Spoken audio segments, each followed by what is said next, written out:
Nanalo po ang PDP Laban, alisin po natin yung mga ayuda na yan.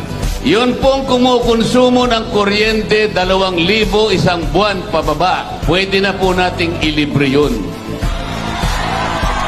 Kapag ginawa natin yung 2,000 pesos worth of electricity consumed in 1 month pababa, ang maseserbisyuhan natin no less than 27 million Filipinos.